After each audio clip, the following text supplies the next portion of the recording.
Good evening and welcome everybody. My name is Kailash and this is the first episode of my new series, Let's Play XCOM Enemy Within. We are going to play on normal difficulty. This is the first time I'm playing the game in a very long time, and I also haven't gotten that far, so end game could be a little bit too challenging for me on classic or impossible.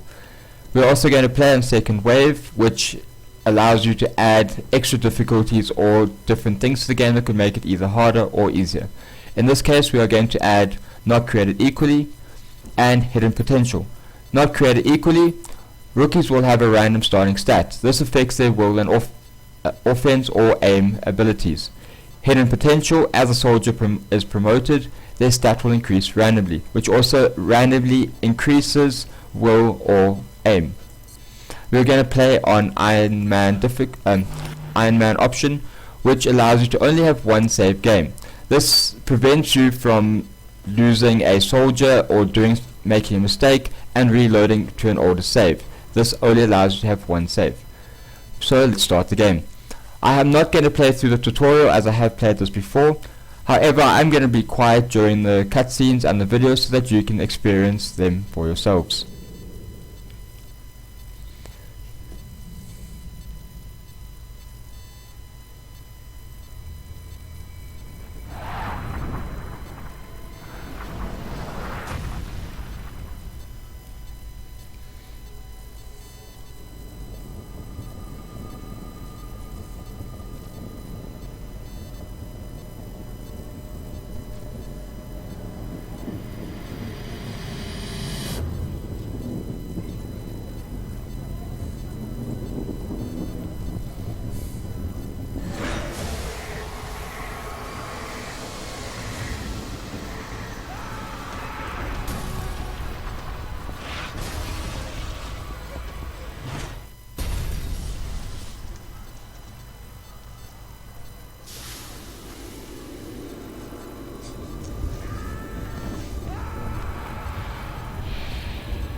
Commander. In light of the recent extraterrestrial incursion, this Council of Nations has convened to approve the activation of the XCOM project. You have been chosen to lead this initiative, to oversee our first and last line of defense. Your efforts will have considerable influence on this planet's future. We urge you to keep that in mind as you proceed. So no pressure, the world dies and lives with my decisions. Good luck, Commander. Think I'll be needing that luck.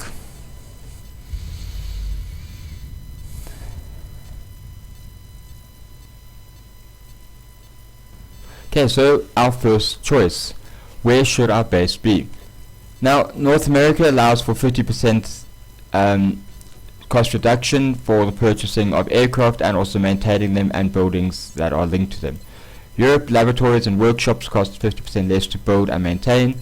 Asia, all projects in the foundry and the officer training school cost 50% less. South America, autopsies and interrogations are completed instantly. And Africa, monthly XCOM funding increased by 30%. Now, I think I'm going to start in Africa just for the extra funding. And then hopefully by the end of the first month I can get satellites into like North America and possibly even Asia. Or maybe even go South America and North America. If I play my cards correct and we have a little bit of luck getting engineers, we should be able to achieve that goal. We're heading to South Africa for this one, and we need to get down there fast. Okay, so neutralize all hostile targets, locate to secure melt canisters.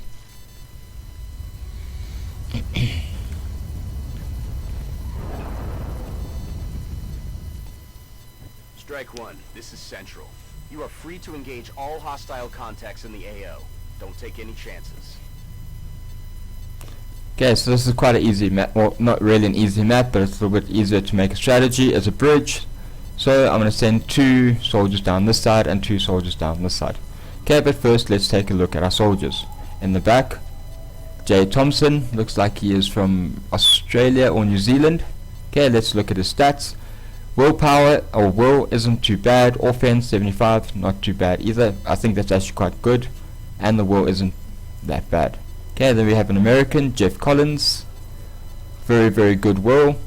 And his offense isn't too great, but it is, I think, what the normal starting stat is anyway. Okay, then we got a Canadian, Pierre Dubois, excuse my pronunciation. Ooh, his will is shocking at 25. His offense isn't too bad. And then I think we have a Japanese man, Ryo Kojima. Okay, will's pretty good. Offense also very good. Okay, so if I remember correctly, our American wasn't too great, so we'll match him up with a Japanese soldier.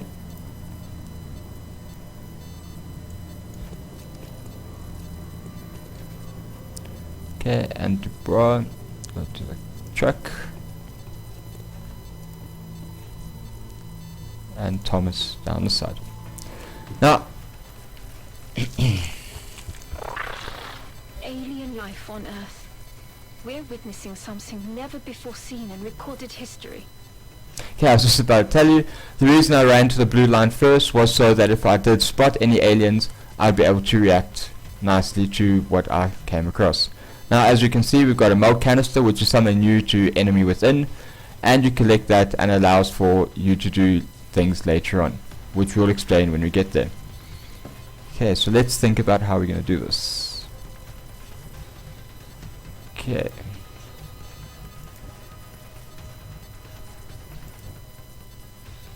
Okay, I can't move him. So move Collins behind an alien drop pod. Gives him full cover.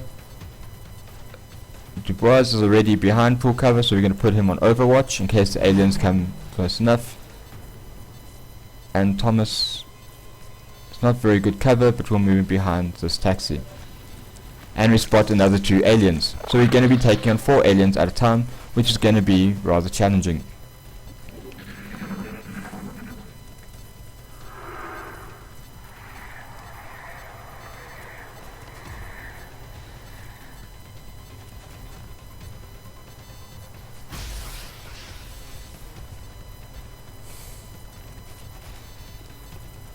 Okay, here's my overwatch. Not very good.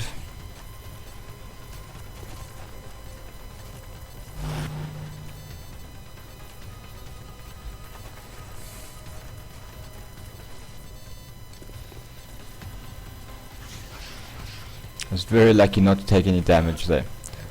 Okay, so basically what these 2 aliens have done is that they have mind linked to each other. This alien gets a bonus to aim, I think, and he gets a little bit more defense, if I'm not mistaken. Now, if I kill either one of these aliens, both aliens should die.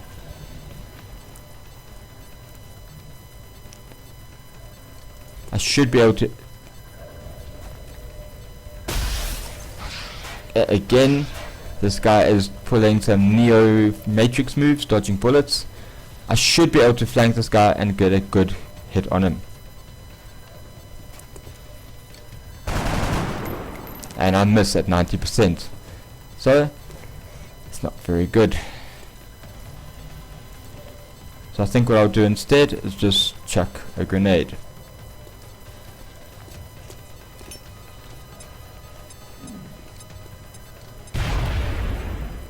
And I didn't kill him. That's not good.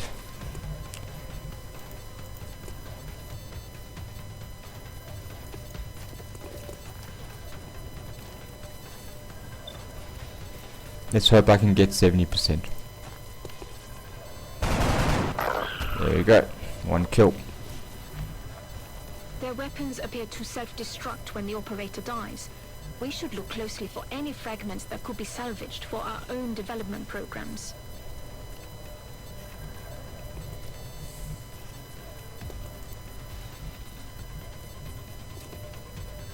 Okay, 55% isn't a great shot, but let's go for it anyway. See what happens. And we are getting very lucky here now. Okay, so both enemies on this side are dead, which is nice. This side now we're stuck with both.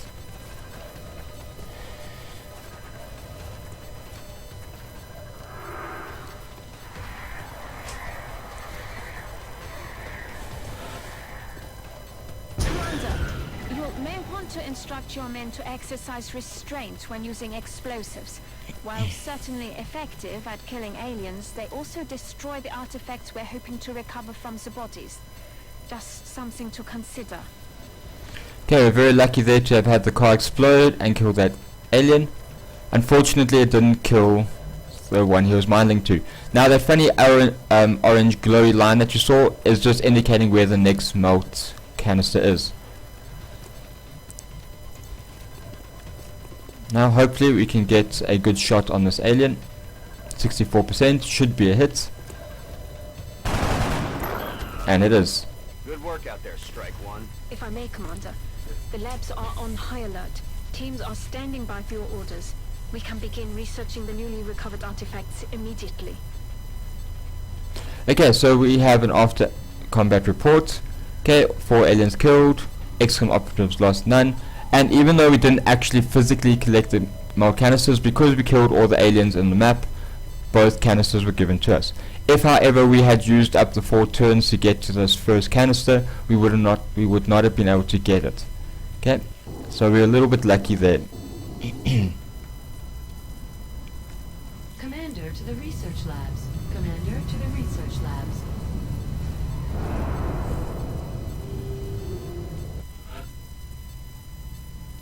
Welcome to XCOM HQ, Commander. I'm Central Officer Bradford. My role in this project is twofold: providing tactical support for our field operations, and keeping you briefed on the current situation. My efforts should allow you to focus on the bigger issues at hand. Speaking of which, we have a soldier waiting for a promotion in the barracks. I'll let you get to it. Thank you, kind sir. Okay, so this is our base. Excellent work, Commander. And all our soldiers You were able to recover got promoted. so much of the melt substance without any casualties.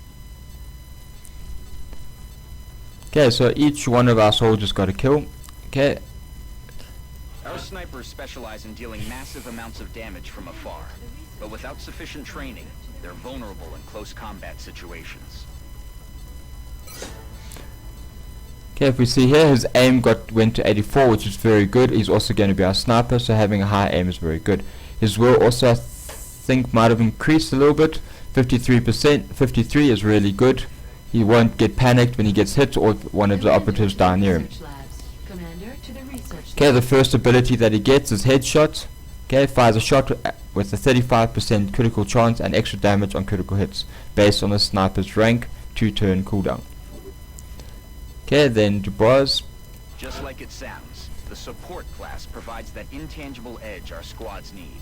They make everyone around them better. Okay, so his aim also went up quite nicely, but unfortunately his will is still very low. So as a support, having a bad will like that is not actually that good, because he might be around a character that dies, or a soldier that dies or gets hit, or he might be hit himself, and with such low will he'll become panicked. Okay, his first ability is a smoke grenade, which adds a 20 defense to all units within the smoke. Okay, then Thomas becomes the heavy. The specialist provides a crucial service to the squad. With the rocket launcher in tow, there are demolitions experts. Okay, his aim also increased, and his willpower still stayed the same. He gets a rocket, fires a rocket using an equipped launcher. This ability cannot be used after moving, nor more than once per mission. Okay, the rockets are really good. It's basically like a grenade. Okay, and then Jeff Collins is our The assault. class serves as our front line. They're the first ones into a fight, and the last ones out. Commander to the research labs. Commander. Okay, his aim also went up quite nicely, and his willpower is also very high, which is quite good, because as an assault he is going to be at the forefront. He's the type of tank in this game, and he's going to get shot at a lot, and he will probably be hit once or twice at least throughout the missions. Having a high will like that means that he won't get panicked, so we will be able to control him throughout the game. Now his first ability is Run and Gun, allows firing or overwatch after dashing on the first, allows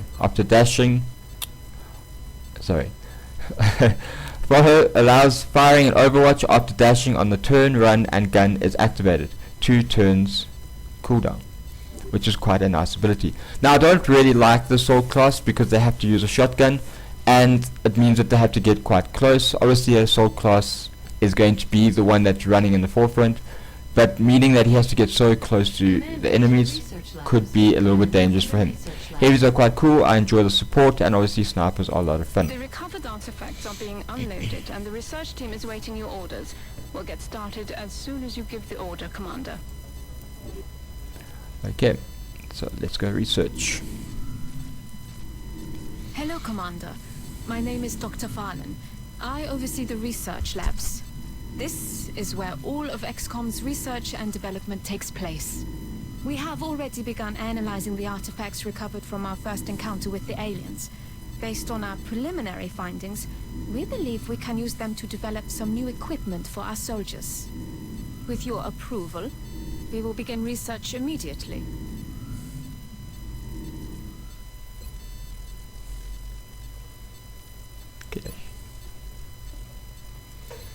Okay, so this is probably the first mission that we are getting. Well, it isn't the first, probably the first mission. It is the first mission. Okay, xenobiology. Basically build a containment lab and they're going to expect you to sort of capture an alien.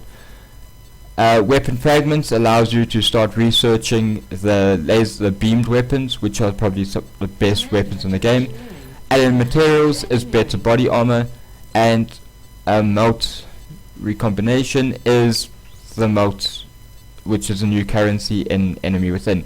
Now what this does is allows you to do cybernetics, which is building a mech, and then also, I can't remember the word now, but you can then also genetically alter some of your soldiers. I think it is 8 days and 8 days, so let's just get started with the weapon fragments, and the next one would be melt combination, recombination. Sorry, noob English today. Commander, I realize our troops have to put their own survival first, but every alien we use explosives against is one less opportunity to recover new artifacts. Commander to engineering. Ah, Commander. I was wondering when you'd be stopping by. Welcome to engineering. Anything they can dream up in the research labs, we can build it here. Speaking of which, Dr. Valen has just sent us some new schematics. With your approval, we will begin fabrication. Okay, let's just take a look at our... room to grow up here, but if we really want to expand our facilities, we're going to have to start excavating beneath the base. Unfortunately, the deeper we go, the more it's going to cost. Okay, now we're starting in Africa and also being on normal difficulty. We got quite a few credits. So what I'm going to do in the meantime Commander to mission control. is not build a satellite uplink. Okay, where's our Steam? Okay, what the plan is going to be is, in this sort of area, is to build our satellite uplinks, and in this sort of area we are going to be building our workshops to obviously research different weaponry.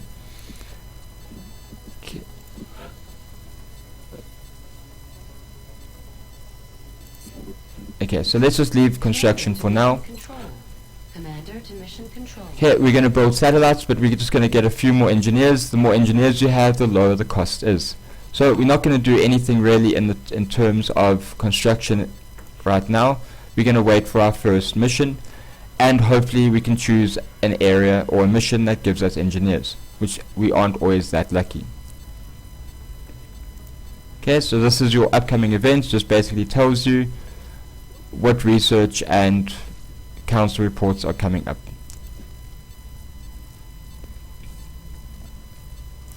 Okay, now we're going to scan for our first mission.